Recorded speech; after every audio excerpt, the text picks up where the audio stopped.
మనం పోపుల పెట్టెలో రైస్ గురించి తెలుసుకోబోతున్నాం. అయితే మనకు సర్వసాధారణంగా అందరికి అలవాటు ఉన్నది వైట్ రైస్ కదా. అయితే ఇప్పుడు అంటే ఒకప్పుడు మనము దంపుడు బియ్యం తినేవాళ్ళు, అవునా? అయితే అది ఎందుకు మనం మానేసుకుంటూ వచ్చామో మనకు తెలియదు. ఎందుకంటే ఫ్యాషన్ పెరుగుతూ ఫుడ్లో కూడా మనము అది అడాప్ట్ చేసుకుంటూ వచ్చాం. అయితే ఆ బియ్యంలో అంటే ఇప్పుడు మనకు బ్రౌన్ రైస్గా మనకు మార్కెట్లో లభ్యం అవుతుంది. అయితే బ్రౌన్ రైస్కు వైట్ రైస్కు డిఫరెన్స్ ఏందో మనం ఈరోజు తెలుసుకుందాం. బ్రౌన్ రైస్లో తౌడుతో కలిగి ఉంటుంది, హస్క్తో కలిగి ఉంటుంది కాబట్టి దాంట్లో చాలా రకాలైనటువంటి వైటమిన్స్ ఉంటాయి. వైటమిన్ బి కాంప్లెక్స్, తర్వాత వైటమిన్ ఈ, తర్వాత దాంట్లో చాలా మంచిగా కార్బోహైడ్రేట్స్, ప్రోటీన్స్ కూడా ఉంటాయి. మామూలు వైట్ రైస్లో మనకు ప్రోటీన్స్ కనపడవు. అయితే దీన్ని బాగా పాలిష్ చేయడం మూలాన వైట్గా మనకు పాలిష్డ్ రైస్ దొరుకుతుంది.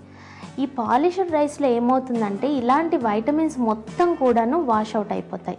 ఆ లేయర్ బై లేయర్ పాలిష్ అయినప్పుడు వైటమిన్స్ అన్నీ పోయి మనకు కేవలం కార్బోహైడ్రేట్ ఉన్నటువంటి వైట్ రైస్ మనం తింటున్నాం. అందుకే చాలామంది ఏమంటుంటారంటే లావు తగ్గాలి అని అంటే మనము వైట్ రైస్ ఒక్కటి మానేస్తే చాలు లావు తగ్గుతామని అనుకుంటాం కదా. ఎందుకు? దాంట్లో ఉన్నటువంటి ఎక్సెస్ కార్బోహైడ్రేట్స్ మనం తిన్న తర్వాత అవి ఫ్యాట్గా కన్వర్ట్ అయ్యి ఉండిపోతున్నాయి. అదే మనము కనుక మనం బ్రౌన్ రైస్కి షిఫ్ట్ అవుతే ఎన్ని రకాల యూజెస్ ఉన్నాయంటే కేవలం రైస్తోనే మనకు ఎన్నో రకాల విటమిన్స్ వస్తున్నాయి, అవునా? అయితే దాంతోపాటు మనకు విటమిన్ ఈ చాలా మంచి అధిక పాళ్ళలో మనకు ఈ బ్రౌన్ రైస్లో లభ్యమవుతుంది. అయితే చాలామందికి ఏంటంటే ప్రాబ్లము బ్రౌన్ రైస్ చాలా టైం పడుతుంది ఉడకడానికి, కాబట్టి బ్రౌన్ రైస్ కష్టం ఈరోజు రేపు స్పీడ్ యుగంలో అని అనుకుంటుంటాం.